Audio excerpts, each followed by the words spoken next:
So magandang araw po sa inyong lahat. Si Richard Handa po ito, Negosyante Marino po. So solar system na naman po ang pag-uusapan natin.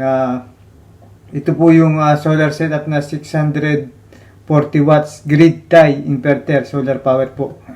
So umpisa na po natin. Explain ko po sa inyo lahat kung ano yung setup ng 640 watts grid tie inverter po. Tsaka po paano natin gagamitin ito para makatipid tayo sa kuryente.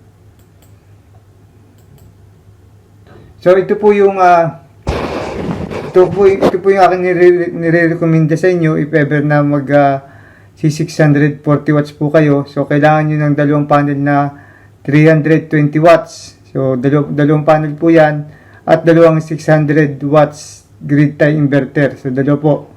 So bakit dalawa? Pwede namang isang 1000 watts po. Pwede pong isang 1000 watts lang gamitin yung GTI. Kaso nga po, mas maganda po yung dalawang GTI ang gamitin nyo. If ever, pag nasira yung isa, meron pa kayong isa. Kasi po, pag ginamit nyo yung isang GTI lang, yung isang grid tie inverter, na nabibili rin sa Lazada na 5,000 pesos. So, pag nasira yung isa, wala na. Wala na kayong magagamit. At least ito pong dalawang GTI, pag nasira yung isa, meron pa kayong isa. So, yun po yung maganda kapag dalawa po yung GTI. At saka po, hindi po bugbog sarado po. Mapapansin nyo ang ating inverter is 600 watts, so 320 lang po ang ating gamit na panel po. Maganda po yung kalahati ng ating wattage ng GTI, kalahati lang po yung ating gagamitin na power po para tumagal, tumibay o rumaba yung buhay ng ating inverter po. So yun po yung nire-recommenda ko po sa inyo na dalawang 60 watts na GTI ang gamitin nyo po. So, para maganda at smooth yung takbo ng ating GTI. Dalawang 600 watts saka dalawang 320 watts po. Magkaiwalay. Kasi nga po, yung 1000 watts pwede natin iparallel yun isang inverter lang. Yun po. So, ang difference ng price naman po, hindi naman po nakakalayo. Ito pong GTI na 600 watts is 3,405. So, yung dalawa is about 7,000. So, yung 1,000 watts naman po is 5,000. So, 2,000 difference po. Problema, pag nasira nga po yun, wala na kayong magagamit. At least ito, dalawa, may isa pa kayong matitira pag nasira yung isa. So, yan po. So, anong kailangan natin sa 640 watts? Dalawang panel, dalawang cable, dalawang breaker, tsaka isa pong watt meter po. So mamaya po kukumpute natin kung magkano magagastos natin pag ganito yung setup natin, kung ganito yung setup natin. Ibibigay ko po sa inyo kung magkano yung prices at ibibigay ko po sa inyo kung saan yung mabibili yung mga item na yan. Pakikita ko po sa website, sa Lazada, at ilalagay ko din po sa link. Lalagay ko rin po yung link sa baba ng video description na ito para po click nyo na lang at doon po kayo mag-order ng mga product if ever na magse-setup kayo ng 640 watts na solar power para makatipid tayo sa kuryente. Okay? So, next slide. So, yan po yung setup ng ating dalawang panel. So, meron pong railing po. Iba po yung hiwalay po yung railing na mabibili natin pag nag-setup tayo. So, depende na kung gagamit kayo ng railing o magpapabricate kayo. Pwede naman kayo magpabricate. Pero mas maganda yung aluminum railing na po yung gamitin natin. Yung more or less po, mga 2,000 po yan. Isang setup ng railings, good for 2 panels po. So, yung 640 watts na load power ng inyong inverter, so anong ating malulod dun? Anong magagamit natin sa 640 watts po? Kung kayo po yung naka-aircon na 1 horsepower, according sa Google, ito po, air condition horsepower calculation. Sabi yung 1 horsepower daw ay nag 745.7 watts. So, yung load nyo is 640. Ibig sabihin, ilang watts lang yung magagamit nyo. Makakatipid po talaga kayo if ever na mag-grid tie inverter po kayo. So, almost konti na lang yung yung ibibigay ng meron ko na kuryente para makapagpatakbo yung 1 horsepower po. So, if ever naman yung aircon nyo is, ito according dito, sa 0.5 horsepower or half horsepower will use about 600 watts. So 600 watts po yung ating half horsepower, kung yung aircon nyo yung half horsepower, ang inyo pong load is 640 watts po. Almost libre na po yung inyong aircon. Kasi may tira pang 40 watts po. So yun po yung maganda kapag tayo naka-grid tie, libre na yung aircon nyo, libre na yung gamit ng aircon nyo po. Kasi nga po meron tayong grid tie inverter or grid, mapapasok sa grid natin sa ating kuryente na 640 watts po. Yan po yung ating gagamitin para sa aircon natin. Yan po yung isipin nyo naman, 0.5 horsepower. Tapos yung load nyo, ito pong 640 po, ito po yung depende sa araw, sikat ng araw. Pag malakas po yung katanghalian, nagsi 640 po yan. Kapag naman po pahapon na, humihina po yan. Nagiging 400, 300 watts. Yan. Humihina po. Pag humihina yung init ng araw, lalo pag maulan, humihina po. Ibig sabihin, pag malakas yung araw, 640 watts po yung ibibigay ng ating panel sa ating grid po. So, ano pa yung load natin? So, kung maglo-load po kayo ng electric fan, yan. Kasi nga po, yung aircon kasi, kailangan pala yung aircon natin kailangan tuloy-tuloy siya. Hindi siya naka-automatic. Kasi po pag nag-automatic, bababa yung load niya. Magiging 300 watts lang. O dapat kasi po yung load natin is hindi bababa ng 640 watts po. So, kailangan 640 watts po yung load natin sa bahay po. Hindi pwedeng mas mababa po sa 640 watts yung ating load if kayo naka grid tie inverter po. So, ito po, electric fan, ito yung constant naman to, tuloy-tuloy po yung kanyang wattage. Ang isang electric fan po, pumapatak na 75 watts po. So, kung may 640 watts load kayo, so, 8 electric fan. Ang 8 electric fan is 60 watts. So, pwede kayo magbukas ng 8 electric fan. Example lang po, 8 electric fan ang mabubuksan nyo kung kayo nakaload ng 640 watts po. So, 8 electric fan na libre. Galing sa sikat ng araw po yung magagamit nyo, 600 watts po. Yan, ang ating 640 watts po. So, next slide. Ito na po yung pricing natin. So, solar panel, 310 watts.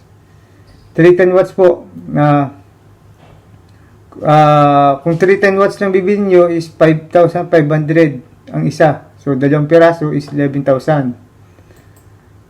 So, grid tie inverter, 22 volts to 60 volts input, 3,405 ang isa each, times 2 equals 6,810. Circuit breaker DC, 400 ang isa, 2 piraso, 800. Railings for panel, approximately po to, estimated is 2,000. Hindi po lalampas ng 2,000, mga 1,800, 1,500 lang po. Depende sa supplier nyo. Then, watt meter. Kailangan natin watt meter. Watt meter po para malaman natin kung ano yung pinapasok ng kuryente galing solar. 800 po isa na yung watt meter. Kailangan may watt meter po tayo. Then, solar cable, 3 meters. So, depende po, 700 po yan. So, depende rin po sa haba ng cabling gagamitin nyo. If ever na mag 6 meters, times 2 po. So, depende sa length, sa layo ng solar panel nyo pupuntang inverter. Total is 22,110. Yan po yung total na magagastos natin if ever na gusto nyong mag-setup ng grid tie solar setup na 610 watts po. Sa 620. Dalawang 310 watts is 620 watts po. Yan po yung total. 22,110 po. Ito po yung do it yourself pa kayo magkakabit. Kasi po pag pakakabit nyo, dagdag po sa gastos yun yung magkakabit, mag-i-install. Pero kung kayo po yung magkakabit, do it yourself naman, madali naman magkabit po nito. yung mga tutorial po ako about sa pagkakabit, pag-install ng solar panel po, solar system po. Yan po 22,110 po. So, lahat po yan nabibili po sa Lazada except lang po yung solar panel. Sa Manila po nabibili po yan, yung solar panel sa Manila. Kung pipick upin nyo po, hindi po silang nagde-deliver ng 300 watts po. Yan.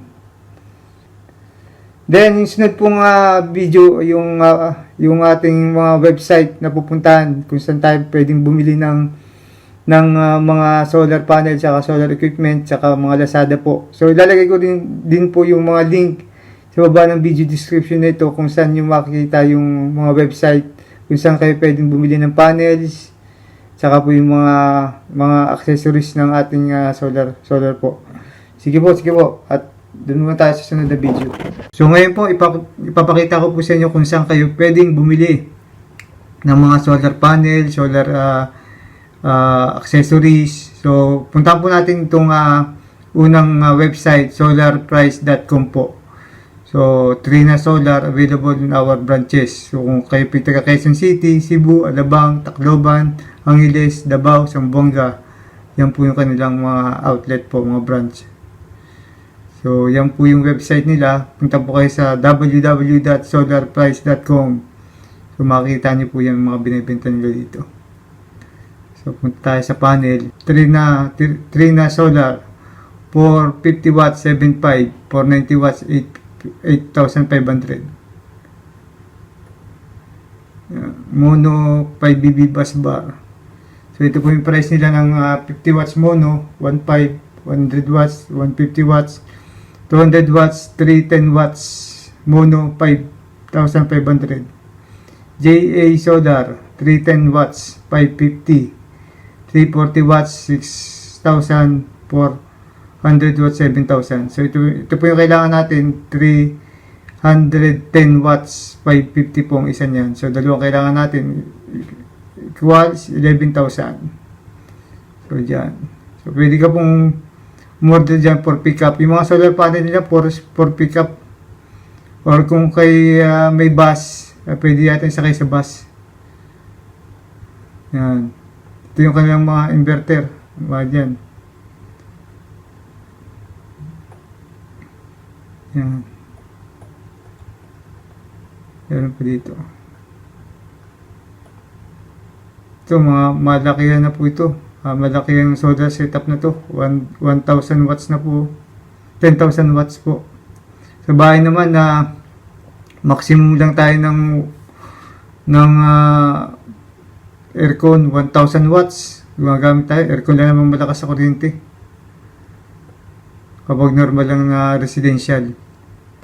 So okay na yung setup na binigay ko po sa inyo. Kung residential lang gamit nyo, hindi mo kayo commercial. If ever na meron kayong mga internet cafe, maganda po yan. Libre na kayo sa mga computer shop nyo. Yan, to 340 watts, 6,000 yung isa. Yan. Itong 340 watts po, pwede po yung sa inverter na 600 watts, pwede na rin po yan. Depende kung okay na rin po yan, 6,000 more lang. Kunti lang diferensya dun sa 310 watts po. So, browse nyo po yan. Marami po sila binibenta battery. Kung off-grid, may battery rin sila. Yan. So, pasyal po kayo sa solarprice.com po. So, dyan po. Then, dito naman tayo sa Lazada. Una natin puntahan itong Graceful 2 3-ways plastic distribution box. So, 151 lang po yan yung box ng ating breaker po. Yan. Yan. Then, ito yung ating cable. Mamimili kayo kung anong haba. So, sukatin nyo muna bago kayo order sa Lazada. Sukatin nyo muna kung anong haba nung from solar panel hanggang dun sa kakabitan yung inverter. So, yung inverter po natin pang indoor po, hindi po outdoor po. So, kailangan hindi siya mabasa. Saka open siya, hindi siya maiinitan. So, yan po. Click nyo lang yan. 10 meters. 10 meters. Yun. 20 meter, 1 meter, 369, 20 meter, 4,000. Yan po. Click nyo lang kung ano, 3 meters. Usually 3 meters. Ang the best pong sukat para wala kayong loss, power loss, is 3 meters po. The best. Kung wala namang 5 meters dito, yan, may 5 meters po lang yan. Okay na yung 5 meters. 1,229. 1,229 pesos po yung 5 meters. So, next natin tingnan ay Lazada po yan. Circuit breaker. 304. Yung kaninang price nila 400. May 304 pala. Yan po. Yan. And then, ano isa? Ito po yung ating watt meter. 798 po. So, kailangan natin watt meter para makita natin ang wattage ng ating power na sinusupply galing sa init ng araw. So, ito po yung ating inverter na 600 watts, 22 volts to 60 volts input po. Kasi nga po, ang solar natin is 32 plus yata yung volts niya. So, kailangan ito po yung bibili niyo. Dalawang klase po yung inverter na to. Yung isa po is 10.8 to 24 volts. Hindi po yung pwede sa 300 watts po. Ito po yung kailangan natin sa 300 watts po na panel po. Ito po nga, yung link na po ito, itong link na ito, nasa baba po ng video description na ito. Ilagay ko na po yan. Ito na po yan. No? I-paste ko na lang po yan sa ating description. So, dyan na yan lahat. Click nyo na lang para mapuntahan yung kung saan kayo bibili. Yan. Yan po yung inverter natin. Wait, wala. Yan, dito po yung specification ng inverter. Maganda yung feedback niya. Mga feedback niya.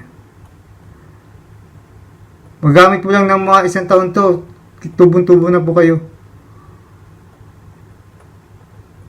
Kaso wala pong warranty yan. Pag nasira, palit ng bago. 7 months yata replacement.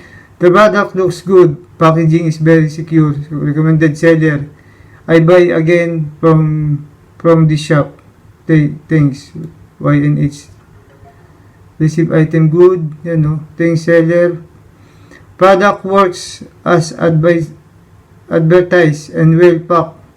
As well, peak testing give 598 watts out of advertised 600 watts po. So, sinagad niya yung 600 watts yung kanyang inverter.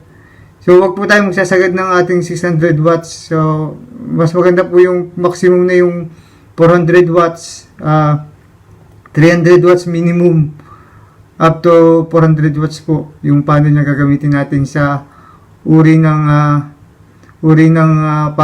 inverter nito. Tried on my solar panel, working good and efficient. Good packaging and test deliver. Will order again. Yan po mga feedback. Yan. So, nakita niyo na po. So, if ever na wala po kayong mabilan ng solar panel, if kayo po taga Quezon Province o malapit sa mga city, malapit sa amin, Sariaya, Pagbilao, or may service kayo na mararating yung Lucena City, pwede nyo po mag-pick up ng 320 watts solar panel po. So, message nyo po ako if ever na gusto nyo mag-order ng 320 watts solar panel po. So, yun lang po. Maraming salamat. Sana may natutunan kayo about sa grid-tied inverter po. Si Richard Anda po ito, Negosyo Marino. Bye-bye.